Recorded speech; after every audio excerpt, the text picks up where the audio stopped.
Une nuit d'été, dans les ombres étouffantes des années 1980, un démon au visage humain hantait les paisibles villages du Japon.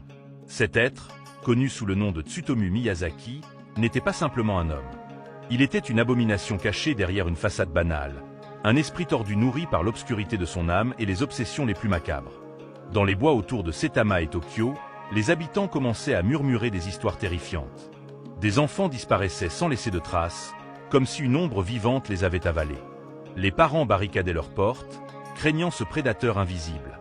Mais personne ne pouvait imaginer l'horreur tapie dans les ténèbres. Tsutomu Miyazaki, un jeune homme frêle et réservé, travaillait comme assistant photographe. Mais à l'intérieur de son esprit, une tempête de désirs déformés et d'obsessions morbides grandissait. Sa chambre était un sanctuaire de l'horreur, rempli de vidéos sinistres, de mangas obscènes et de carnets griffonnés de pensées malades. C'était un jour fatidique en août 1988 que l'horreur commença véritablement. Miyazaki s'approcha d'une petite fille de 4 ans, Marikono, alors qu'elle jouait seule.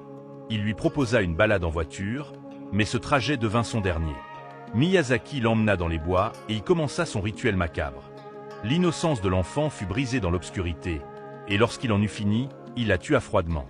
Mais ce n'était pas tout. Il conserva son corps réalisant des actes inimaginables, prenant des photos pour nourrir sa propre folie. Quand le corps de la petite Marie fut finalement retrouvé, il ne restait plus que des ossements blanchis au soleil.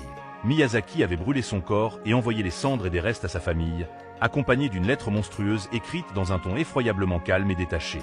L'horreur continua. Miyazaki choisit 3 autres petites filles, Ayako Nomoto, Erika Namba et Masami Yoshizawa.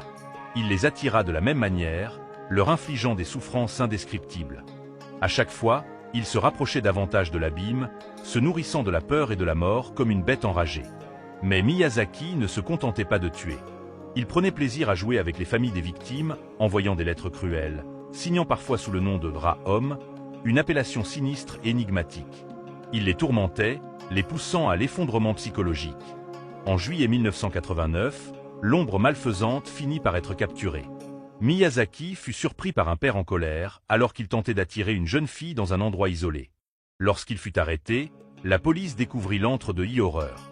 Des centaines de vidéos macabres, des images des crimes et des notes décrivant ses pensées tordues.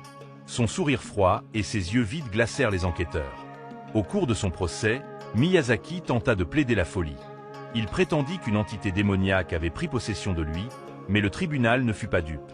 Les preuves de sa monstruosité étaient accablantes. En 2008, après des années d'attente, Tsutomu Miyazaki fut finalement pendu, mettant fin à un chapitre d'horreur qui avait hanté tout un pays.